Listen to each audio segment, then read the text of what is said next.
Hello student, आज के video में हम बात करने वाले हैं आपके जो साइंस में 20 महत्वपूर्ण बहुविकल्पीय प्रश्न आएगा, उन्हीं हम 20 महत्वपूर्ण बहुविकल्पीय प्रश्नों के बारे में जानेंगे। देखिए, बहुत सारा हम क्या करेंगे, बहुविकल्पीय प्रश्न यानी कि पूरा साइंस का निचोड़ पढ़ेंगे।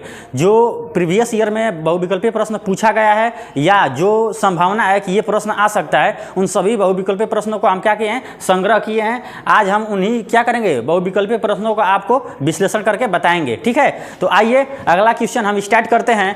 पहला प्रश्न है आपका प्रश्न 1। ठीक है, समतल दर्पण की फोकस दूरी। ठीक है, समतल दर्पण की फोकस दूरी कितना होता है। ठीक है, आपको बताना है।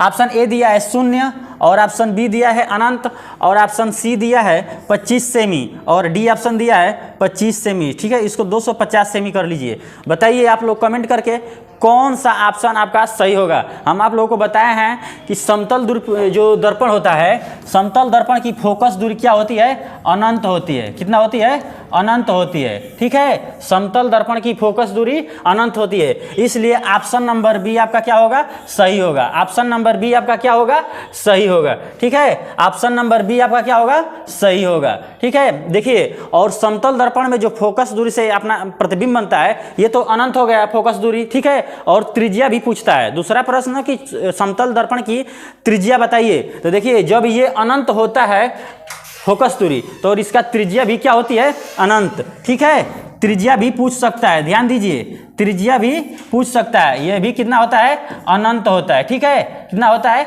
अनंत।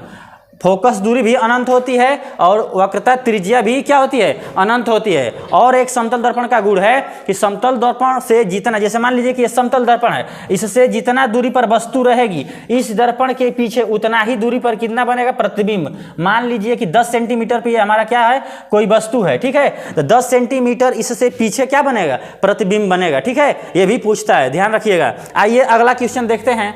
अगला प्रश्न है आपका, आंखों में प्रवेश करने वाली प्रकाश की मात्रा को नियंत्रित करता है। यानी कि जब हमारे आंख में क्या होता है, प्रकाश प्रवेश करता है, तो उसका अधिक और कम मात्रा को नियंत्रित कौन करता है, उसका आपको नाम बताना है। ऑप्शन ए दिया है परितारिका। ठीक है, परितारिका, और बी ऑप्शन दिया है पुतली, और सी ऑप्शन दिया है श्वेत मंडल, और डी ऑप्शन दिया है सिलियरी पेशियां। आपको बताना है कि कौन प्रकाश की मात्रा को नियंत्रित करता है। बताइए। देखिए, अगर प्रकाश की मात्रा हम बताएं आंखों में नियंत्रित करने वाले की, तो परितारिका करता है। परितारिका को आइरिस भी कहते हैं। क्या बोलते हैं, आइरिस।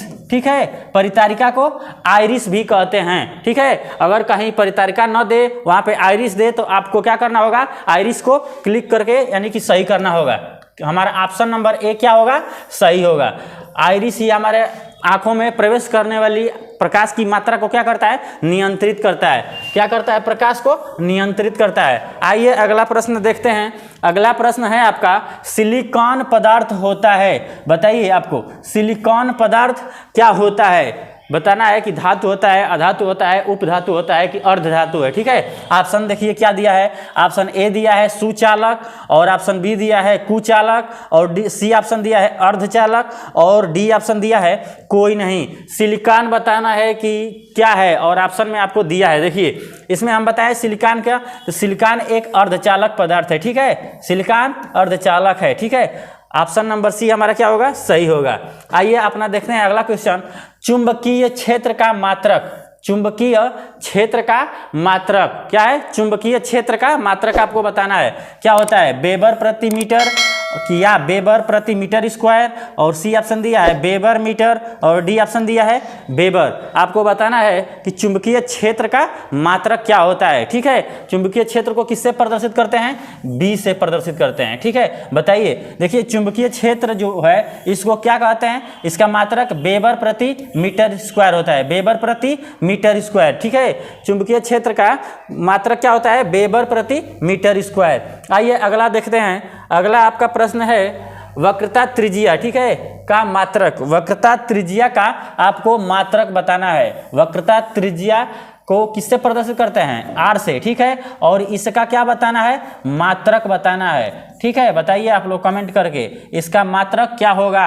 ऑप्शन ए दिया है मीटर, और ऑप्शन बी दिया है सेंटीमीटर, और ऑप्शन सी दिया है मिलीमीटर, ऑप्शन डी दिया है इनमें से सभी। आपको बताना है कि इसका मात्रक वक्रता त्रिज्या का क्या होता है। देखिए वक्रता त्रिज्या की हम बात करें तो यह क्या है, वक्रता त्रिज्या जो है दूरी है, और दूरी को किससे हम माप सकते हैं, ठीक है। देखिए हम दूरी को मीटर से भी माप सकते हैं, और सेंटीमीटर से भी माप सकते हैं, और मिलीमीटर से भी माप सकते हैं। इसलिए हमारा ऑप्शन नंबर डी इनमें से ये सभी, ये यानी कि ये सभी होगा, ठीक है, ये सभी होगा। ऑप्शन नंबर डी हमारा क्या होगा, सही होगा। वक्रता त्रिज्या जो है हमारा एक प्रकार का दूरी है, ठीक है, और दूरी को हम क्या कर सकते हैं, इन तीनों पैमानों से क्या कर सकते हैं, माप सकते हैं। अगला क्वेश्चन है, विद्युत धारा का मापन करते हैं, यानी विद्युत धारा का मापन किस यंत्र से करते हैं, उस यंत्र का आपको नाम बताना है।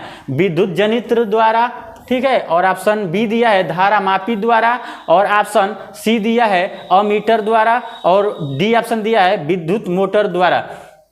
देखिए आपके जो विज्ञान का पेपर हुआ है उसमें बहुत ऐसे लड़के हैं जो पूरा पढ़े हुए हैं, फिर भी कम से कम 3 से 4 प्रश्नों को गलत कर दिए हैं, ठीक है। क्यों?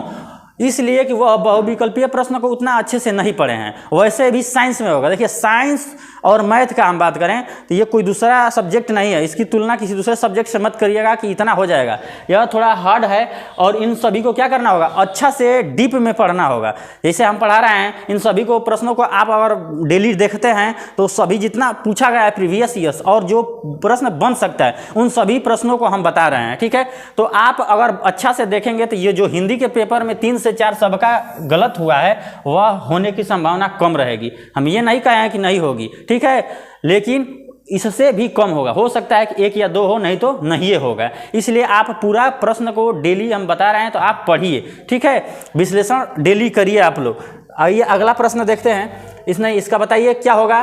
देखिए विद्युत धारा का मापन की हम बात करें तो अमीटर द्वारा होता है, ठीक है। विद्युत का धारा का जो मापन करते हैं हम अमीटर द्वारा करते हैं, और यह श्रेणी क्रम में लगाया जाता है, ठीक है, श्रेणी क्रम में लगाया जाता है। आइए अगला प्रश्न देखते हैं। एक गतिमान आवेश क्या है, गतिमान आवेश है, उत्पन्न करता है। बताना है आपको कि क्या उत्पन्न करता है। ऑप्शन ए दिया है केवल चुंबकीय क्षेत्र, और बी ऑप्शन दिया है केवल विद्युत क्षेत्र, और सी ऑप्शन दिया है चुंबकीय व विद्युत क्षेत्र दोनों, और डी ऑप्शन दिया है उपयुक्त से कोई नहीं। बताइए कि गतिमान जो आवेश होता है क्या क्या उत्पन्न करता है। देखिए गतिमान जो आवेश होता है वह चुंबकीय क्षेत्र के साथ साथ विद्युत क्षेत्र भी उत्पन्न करता है। इसलिए ऑप्शन नंबर सी हमारा क्या होगा, सही होगा। दोनों क्षेत्र यानी चुंबकीय क्षेत्र और विद्युत क्षेत्र दोनों उत्पन्न करता है। क्या करता है, गतिमान आवेश दोनों क्षेत्र, चुंबकीय क्षेत्र और विद्युत क्षेत्र दोनों उत्पन्न करता है। इसलिए ऑप्शन नंबर हमारा सी क्या होगा,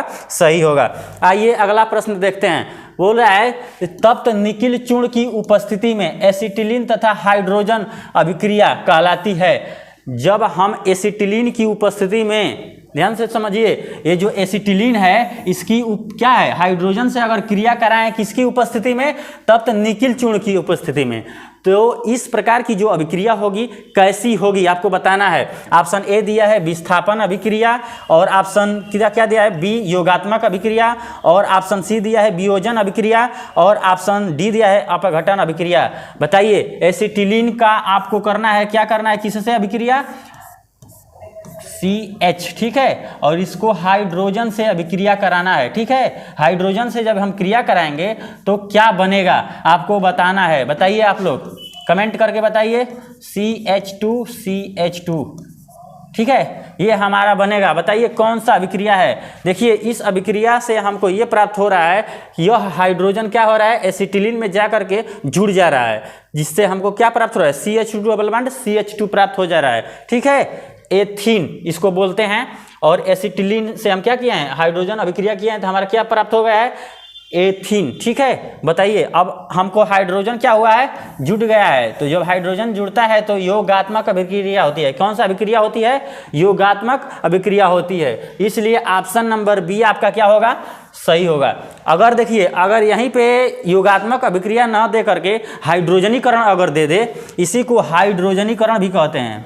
क्या बोलते हैं, हाइड्रोजनीकरण, ठीक है, हाइड्रोजनीकरण भी हम क्या कहते हैं, इसको बोलते हैं। अगर योगात्मक अभिक्रिया के जगह पे क्या हाइड्रोजनीकरण होता है तो हाइड्रोजनीकरण भी क्या हो जाता है, सही हो जाता है। आइए अगला प्रश्न देखते हैं। शुद्ध जल का पीएच मान, ये तो बार बार हम बता चुके हैं, लेकिन बार बार बताने से नहीं है, आपको बार बार जानने से मतलब है कि आप कितना याद किए हैं, क्लियर हो गया है कि नहीं। बताइए कमेंट करके कि शुद्ध जल का जो पीएच मान होता है कितना होता है, 0 होता है कि 1 होता है कि 7 होता है कि 14 होता है। बताइए जल्दी से कमेंट करके बताइए आप लोग। देखिए शुद्ध जल की हम बात करें तो शुद्ध जल का पीएच मान 7 होता है। कितना होता है, शुद्ध जल का पीएच मान 7 होता है। पीएच मान ठीक है, कितना होता है, 7 होता है। इसलिए ऑप्शन नंबर आपका सी क्या होगा, सही होगा। ऑप्शन नंबर सी आपका क्या होगा, सही होगा। ऑप्शन नंबर सी आपका क्या होगा, सही होगा। ठीक है, ऑप्शन नंबर सी आपका क्या होगा, सही होगा। आइए अगला प्रश्न देखते हैं। निम्नलिखित में कौन प्रबल क्षार है, आपको बताना है कि प्रबल क्षार, ठीक है, प्रबल क्षार ऑप्शन में कौन सा अधिक है, सबसे अधिक यानी कि प्रबल क्षार कौन सा है। ऑप्शन ए दिया है कैल्शियम हाइड्रोक्साइड, और दिया है ऑप्शन बी पोटेशियम हाइड्रोक्साइड, और ऑप्शन सी दिया है मैग्नीशियम हाइड्रोक्साइड, और ऑप्शन डी दिया है सोडियम हाइड्रोक्साइड। आपको बताना है कि कौन सा ऑप्शन सही होगा। प्रबल क्षार में क्या होता है, अधिक मात्रा में OH की मात्रा होती है, ठीक है, और प्रबल क्षार, और अम्ल में क्या होता है, अम्ल में क्या होता है, हाइड्रोजन आयन, ठीक है, क्या होता है, हाइड्रोजन आयन H+ होता है। अगर जिसमें अधिकता क्या होगी OH आयन की, वो क्या होगा, प्रबल क्षार होगा। तो बताइए इसमें से कौन सा अधिक होगा। देखिए इसमें सबसे अधिक प्रबल क्षार पोटेशियम हाइड्रोक्साइड है। क्या है, पोटेशियम हाइड्रोक्साइड है, इसलिए ऑप्शन नंबर बी आपका क्या होगा, सही होगा। आइए अगला प्रश्न देखते हैं।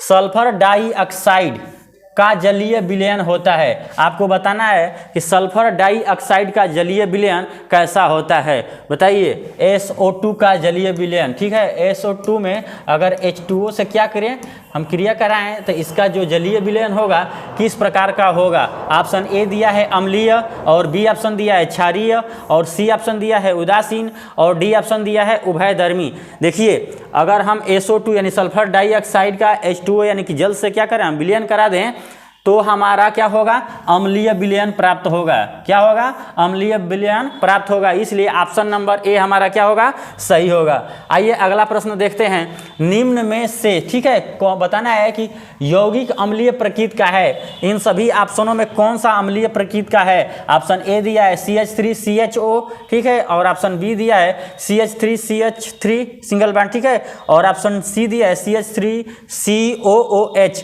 और ऑप्शन डी दिया है CH4 यानी कि मार्स गैस, इसको कहते हैं मेथेन, ठीक है। बताइए देखिए अम्लीय प्रकृति में हमारा क्या होता है, कार्बोक्सिलिक अम्ल यानी कि COOH क्या होता है, यह अम्लीय होता है, कार्बोक्सिलिक अम्ल बोलते हैं, ठीक है। और इसमें क्या करें, इसका पहला सदस्य देखें तो ये हमारा क्या होता है, फार्मिक अम्ल HCOOH, ये हमारा क्या है, फार्मिक अम्ल है, ठीक है। और ये हमारा ऑप्शन नंबर सी की हम देखें तो ये एसिटिक अम्ल है। क्या है, CH3COOH हमारा क्या है, एसिटिक अम्ल है, यानी कि हमारा सबसे अम्लीय इसमें यानी कि अम्लीय प्रकृति का यौगिक यही है CH3COOH, ठीक है, एसिटिक अम्ल इसको बोलते हैं। ये हमारा ऑप्शन नंबर सी क्या होगा, सही होगा। आइए अगला प्रश्न देखते हैं। पौधे द्वारा श्वसन क्रिया में निम्नलिखित में से कौन सी गैस निकलती है, ठीक है। आपको बताना है कि जब पौधे श्वसन लेते हैं यानी श्वसन की प्रक्रिया जब पौधे में होती है तो कौन सी गैस बाहर निकलती है, बोला है निकलती है, ठीक है। ऑप्शन ए दिया है ऑक्सीजन, और ऑप्शन बी दिया है नाइट्रोजन, और ऑप्शन सी दिया है कार्बन डाइऑक्साइड, और ऑप्शन डी दिया है कार्बन मोनोऑक्साइड। आपको बताना है कि कौन सी गैस पौधे द्वारा श्वसन प्रक्रिया में बाहर निकलता है। देखिए क्या होता है कि पौधे जो होता है हम लोग छोड़ते हैं CO2 यानी कार्बन डाइऑक्साइड गैस, तो वही पौधे क्या होते हैं, ग्रहण करते हैं, और ग्रहण करके श्वसन प्रक्रिया करके CO क्या होता है, सॉरी ऑक्सीजन गैस क्या करते हैं, छोड़ते हैं, ठीक है, जो हम क्या करते हैं, लेते हैं, तो ऑक्सीजन गैस क्या होता है, निकलता है। इसलिए ऑप्शन नंबर ए आपका क्या होगा, सही होगा। ऑप्शन नंबर ए आपका क्या होगा, सही होगा, ठीक है। ऑप्शन नंबर ए आपका क्या होगा, सही होगा। अगला प्रश्न है, बौनेपन का क्या कारण है। बौनेपन का क्या कारण है, यानी कि जो बौने होते हैं मनुष्य उनका क्या रीजन है आपको बताना है। ऑप्शन ए दिया है एड्रिनल के स्राव की कमी, ठीक है, और बी ऑप्शन दिया है वृद्धि हार्मोन के स्राव की अधिकता की कमी, ठीक है, और सी ऑप्शन दिया है वृद्धि हार्मोन के स्राव की कमी, ठीक है, ये कमी होना चाहिए, ठीक है, ठीक है। और उसके बाद से डी ऑप्शन दिया है इंसुलिन की अधिकता। बताइए कौन सा ऑप्शन आपका सही होगा जिसके कारण बौनेपन का कारण माना जाएगा। देखिए बौनेपन की कारण बताएं तो बौना का मतलब छोटा होता है जिसमें वृद्धि हार्मोन के स्राव की कमी होती है, इसीलिए वो क्या हो जाते हैं, बौने हो जाते हैं। इसलिए ऑप्शन नंबर सी आपका क्या होगा, सही होगा। ऑप्शन नंबर सी आपका क्या होगा, सही होगा। आइए अगला प्रश्न देखते हैं। किसी आहार श्रृंखला में गैर जैव निम्नीकरण पीड़कनाशियों का, ठीक है, प्रत्येक उच्चतर पोषी स्तर पर बढ़ती हुई मात्रा में एकत्रित होते जाना क्या कहलाता है। आपको बताना है पीड़कनाशियों का प्रत्येक उच्चतर पोषी स्तर पर बढ़ती हुई मात्रा में एकत्रित हो जाना क्या कहलाता है। ऑप्शन ए दिया है सुपोषण, और ऑप्शन बी दिया है प्रदूषण, और सी ऑप्शन दिया है जैव आवर्धन, और डी ऑप्शन दिया है एकत्रीकरण। आपको बताना है क्या कहते हैं। देखिए क्या इसको कहते हैं, जैव आवर्धन। क्या बोलते हैं, जैव आवर्धन। इसलिए ऑप्शन नंबर सी क्या होगा, सही होगा। अगला प्रश्न देखते हैं। प्राकृतिक रूप से ठोस ईंधन कौन सा है। आपको बताना है कि प्राकृतिक रूप से ठोस ईंधन कौन सा है। ऑप्शन ए दिया है कोक, और ऑप्शन बी दिया है कोयला, और सी ऑप्शन दिया है सीएनजी, और डी ऑप्शन दिया है एलपीजी। देखिए ठोस ईंधन की हम बात करें तो कोयला होता है, ठोस ईंधन कोयला होता है प्राकृतिक रूप से, ठीक है। ऑप्शन बी क्या होगा, सही होगा। आइए अगला क्वेश्चन देखते हैं। मनुष्य में ब्रिक एक तंत्र का भाग है जो संबंधित है। मनुष्य में ब्रिक जो होता है एक तंत्र है, किसका भाग है उसी को बताना है। बोल रहा है कि अगला ऑप्शन ए है पोषण, और बी ऑप्शन दिया है श्वसन, और सी ऑप्शन दिया है उत्सर्जन, और डी ऑप्शन दिया है परिवहन। देखिए हम ब्रिक की बात करें तो ब्रिक किसका भाग है, उत्सर्जन का, ठीक है। क्या है, उत्सर्जन तंत्र का क्या है, उत्सर्जन तंत्र का भाग है। उत्सर्जन तंत्र का ब्रिक क्या है, भाग है। इसलिए ऑप्शन नंबर आपका सी क्या होगा, सही होगा। आइए अगला प्रश्न देखते हैं। मानव में भ्रूण को पोषण मिलता है। मानव में भ्रूण को पोषण मिलता है। मानव में जो भ्रूण का पोषण होता है कहाँ से होता है, अंडाशय से, बी ऑप्शन दिया प्लेसेंटा से, और सी ऑप्शन दिया है ब्रिक से, और डी ऑप्शन दिया है फैलोपियन ट्यूब से। बताइए आपका कहाँ से भ्रूण को पोषण मिलता है, भ्रूण को पोषण कहाँ से मिलता है। देखिए भ्रूण को पोषण प्लेसेंटा से मिलता है। कहाँ से मिलता है, प्लेसेंटा से। ऑप्शन नंबर बी आपका क्या होगा, सही होगा।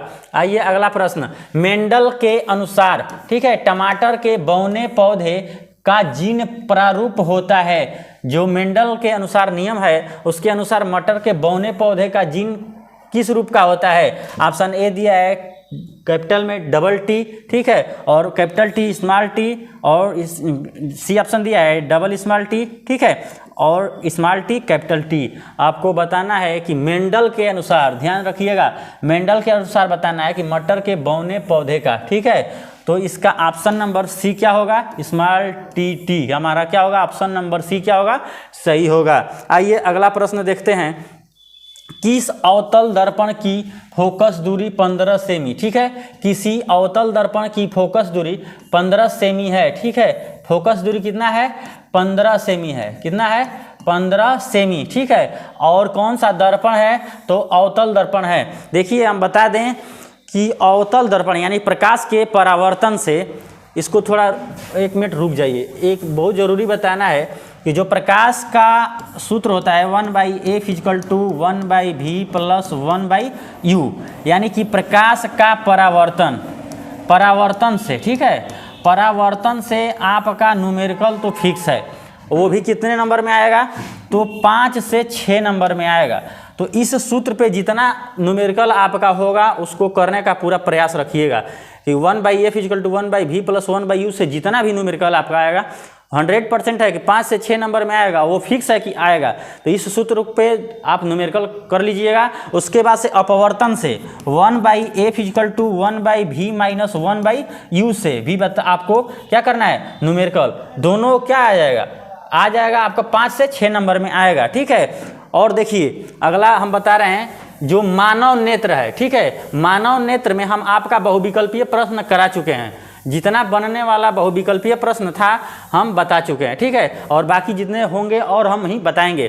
तो मानव नेत्र से भी आप क्या करिएगा, मानव नेत्र से आप सभी न्यूमेरिकल और निकट दृष्टि दोष, क्या निकट दृष्टि दोष, ठीक है, दृष्टि दोष और दूरदृष्टि दोष, ठीक है, और दूरदृष्टि दोष, ठीक है। दूरदृष्टि दोष भी आपको क्या करना है, पढ़ कर जाना है। ये आपका मानव नेत्र में 2 फिक्स है, ठीक है। ये निकट दृष्टि दोष और दूरदृष्टि दोष आपको क्या करना है, इस पे न्यूमेरिकल और कौन सा लेंस का प्रयोग करते हैं, इसका परिभाषा और निवारण, ठीक है। परिभाषा इसका और निवारण भी आपको जानना है, और डायग्राम भी, जो चित्र होता है वो भी आप याद करके जाइएगा। 1-2 बार बना लेंगे तो आपको याद हो जाएगा, ठीक है। आइए अब अगला प्रश्न देखते हैं। ये आपका मेन टॉपिक था प्रकाश से, ठीक है, और मानव नेत्र से अपवर्तन, प्रकाश के परावर्तन, ठीक है। इसमें आप अगर याद करके जाते हैं तो जो बताए हैं यही आएगा और कुछ आएगा नहीं, ठीक है। अब देखिए यहाँ पे दर्पण कौन सा दिया है, अवतल, और इसकी फोकस दूरी कितना दिया है, 15 सेंटीमीटर, ठीक है। और तल दर्पण की फोकस दूरी कितना होता है, माइनस में होता है, ध्यान दीजिएगा कितना होता है, माइनस में, यानी कि, और उत्तल दर्पण का प्लस में रहता है। तो हमारा दिया है, ठीक, फोकस दूरी अवतल का, और क्या बोल रहा है, किसी अवतल दर्पण की फोकस दूरी इतना सेमी है, तो फिर पूछता होगा, जानते हैं क्या, वक्रता त्रिज्या, ठीक है। वक्रता त्रिज्या आपको बताना है, यानी कि वक्रता त्रिज्या r बताना है, ठीक है। आपको वक्रता त्रिज्या बताना है, आपको वक्रता त्रिज्या जोड़ लीजिएगा इसमें। बताइए आप लोग, देखिए f बराबर क्या होता है, f बराबर होता है r/2, यानी फोकस दूरी बराबर वक्रता त्रिज्या बटे में 2 होता है, और फोकस दूरी कितना दिया है, -15, ठीक है। और r/2 यहाँ से निकालेंगे तो r बराबर कितना हो जाएगा, -30, कितना हो जाएगा, -30 सेंटीमीटर, ठीक है। कितना हो जाएगा, -30 सेंटीमीटर, यानी कि ऑप्शन नंबर आपका बी सही होगा। और इसके आगे क्या रहेगा, माइनस, इसलिए कि अवतल दर्पण है, ठीक है। और वक्रता त्रिज्या के आगे तो माइनस लगाते नहीं है, फोकस दूरी के आगे लगाते हैं, इसलिए ऑप्शन नंबर आपका क्या होगा, बी सही होगा। ध्यान दीजिएगा, जो हम बताए हैं प्रकाश के परावर्तन और अपवर्तन से आप उतना टॉपिक याद करके जाते हैं तो आपका 100% गारंटी है कि एक भी प्रश्न न्यूमेरिकल का नहीं छूटेगा। और परिभाषा, निकट दृष्टि, दूरदृष्टि और प्रकाश से जितना भी है वो सब आपका प्रश्न पूरा क्लियर हो जाएगा, ठीक है। आप याद करके जाइएगा। आइए अगला प्रश्न देखते हैं। मानव नेत्र में रेटिना पर बनने वाला प्रतिबिंब, मानव रेटिना पर जो प्रतिबिंब बनता है उस प्रतिबिंब का भी आप पूछ रहा है, प्रकृति पूछता है कि कैसा होता है और हमें कैसा दिखाई देता है। आइए ऑप्शन देखते हैं। ऑप्शन ए दिया है सीधा होता है तथा सीधा ही दिखाई देता है। ऑप्शन बी दिया है उल्टा होता है तथा उल्टा ही दिखाई देता है। ऑप्शन सी दिया है उल्टा होता है परंतु सीधा ही दिखाई देता है। और डी ऑप्शन दिया है उपयुक्त में से कोई नहीं। तो देखिए, जो मानव नेत्र पर बनने वाला प्रतिबिंब होता है वह उल्टा बनता है, लेकिन हमें क्या होता है, सीधा दिखाई देता है। उल्टा होता है परंतु हमें क्या होता है, सीधा दिखाई देता है। इसलिए ऑप्शन नंबर सी आपका क्या होगा, सही होगा। ऑप्शन नंबर सी आपका क्या होगा, सही होगा। अगला प्रश्न है आपका, प्रिज्म से श्वेत प्रकाश की किरण के गुजरने पर सबसे अधिकतम विचलन किसका होता है। जब श्वेत प्रकाश प्रिज्म से होकर के गुजरती है तो बोल रहा है कि किस रंग का क्या होता है, प्रकाश विचलित अधिक होती है, यानी कौन सा रंग है जो अपने पद से क्या हो जाते हैं, पद से अधिक विचलित हो जाती है, बताना है आपको। ऑप्शन दिया है लाल रंग, और बी ऑप्शन दिया है पीला रंग, और सी ऑप्शन दिया है हरा रंग, और डी ऑप्शन दिया है बैगनी रंग। कौन सा रंग है जो सबसे अधिक विचलित हो जाती है। तो रंगों की हम बात करें तो बैगनी एक ऐसा रंग है, जब श्वेत प्रकाश क्या होती है प्रिज्म से गुजरता है तो बैगनी रंग अपने पद से बहुत अधिक, यानी सभी रंगों से सबसे अधिक विचलित हो जाती है। इसलिए ऑप्शन नंबर डी आपका क्या होगा, सही होगा। ऑप्शन नंबर डी क्या होगा, सही होगा। लेकिन अगर हम इसमें सबसे कम की बात करें, सबसे कम, तो लाल, ठीक है, लाल रंग विचलित होता है, सबसे कम लाल रंग, ठीक है। आइए अगला प्रश्न देखते हैं। विद्युत जनित्र में, ठीक है, विद्युत चुंबकीय प्रेरण होता है। विद्युत जो जनित्र होता है, शादी विवाह में देखते हैं जनरेटर जो चलता है, तो बोल रहा है कि उसी में चुंबक यानी कि चुंबकीय प्रेरण कहाँ होता है? क्षेत्र चुंबकों में, और बी ऑप्शन दिया है आर्मेचर में, और सी ऑप्शन दिया है सर्पी वलय में, और डी ऑप्शन दिया है विभक्त वलयों में। किस में क्या होता है? चुंबकीय प्रेरण होता है। तो देखिए चुंबकीय हम प्रेरण की बात करें तो चुंबकीय प्रेरण जो आर्मेचर नाचता है, यही हमारा क्या होता है? आर्मेचर नाचता है, उसी में चुंबकीय प्रेरण होता है। विद्युत चुंबकीय प्रेरण किसमें होता है? तो आर्मेचर में होता है। किसमें होता है? आर्मेचर में। अगला प्रश्न देखते हैं। वैद्युत शक्ति का मात्रक होता है। वैद्युत शक्ति का मात्रक क्या होता है? आपको बताना है कि वैद्युत शक्ति का मात्रक क्या होता है। ऑप्शन ए दिया है वोल्ट, और बी ऑप्शन दिया है वाट, और सी ऑप्शन दिया है एम्पियर, और डी ऑप्शन दिया है ओम। देखिए वैद्युत शक्ति की हम बात करें तो वैद्युत शक्ति का मात्रक वाट होता है। वैद्युत शक्ति का मात्रक वाट होता है, इसलिए ऑप्शन नंबर बी आपका क्या होगा? सही होगा। आइए अगला प्रश्न देखते हैं। प्रेरित धारा की दिशा, जो प्रेरित धारा होती है की दिशा ज्ञात करने के नियम, ठीक है, का नियम कौन सा नियम है जिससे हम प्रेरित धारा की दिशा ज्ञात करते हैं? आपका ऑप्शन ए दिया है फ्लेमिंग के दाएं हाथ का नियम, ठीक है, फ्लेमिंग के दाएं हाथ का नियम, और ऑप्शन बी दिया है फ्लेमिंग के बाएं हाथ का नियम से, ठीक है, और ऑप्शन सी दिया है ओम का नियम, और डी ऑप्शन दिया है इनमें से कोई नहीं। आपको बताना है प्रेरित की धारा जो होती है, प्रेरित धारा, उसकी दिशा हम किस नियम से ज्ञात करते हैं। देखिए इनमें से कोई नहीं, ये तो ऑप्शन हटा दीजिए, और ओम के नियम से ये नहीं ज्ञात किया जाता है। ये ऑप्शन 2 हमारा खत्म हो गया। अब रही 2 बात, यानी 2 ऑप्शन हमारा कि फ्लेमिंग के दाएं हाथ का नियम और फ्लेमिंग के बाएं हाथ का नियम। तो देखिए प्रेरित धारा जो होती है, फ्लेमिंग के बाएं हाथ के नियम से प्रेरित धारा की दिशा ज्ञात करते हैं। प्रेरित धारा की दिशा, धारा की दिशा, ठीक है, की दिशा ज्ञात करते हैं, ठीक है। प्रेरित धारा की दिशा हम किससे ज्ञात करते हैं? तो फ्लेमिंग के बाएं हाथ का नियम से, इसलिए ऑप्शन नंबर बी आपका क्या होगा? सही होगा। लेकिन देखिए इसका आप क्या करिएगा, फ्लेमिंग के बाएं हाथ का नियम आप याद करके जाइएगा, ये भी पूछता है, और यह 4 नंबर में पूछेगा। कितने नंबर में? तो 4 नंबर में पूछेगा, इसलिए आप इसको याद करके जाइएगा। और रही बात कि फ्लेमिंग के दाएं हाथ का नियम का प्रयोग चालक पर लगने वाले बल की दिशा को ज्ञात करने के लिए करते हैं। फ्लेमिंग के दाएं हाथ का नियम का प्रयोग जो होता है चालक पर लगने वाले बल की दिशा को ज्ञात करने के लिए करते हैं, और यह भी 4 नंबर में आता है। इसलिए यह दोनों नियम जो है बहुत महत्वपूर्ण है। दोनों जो नियम है बहुत ही महत्वपूर्ण है।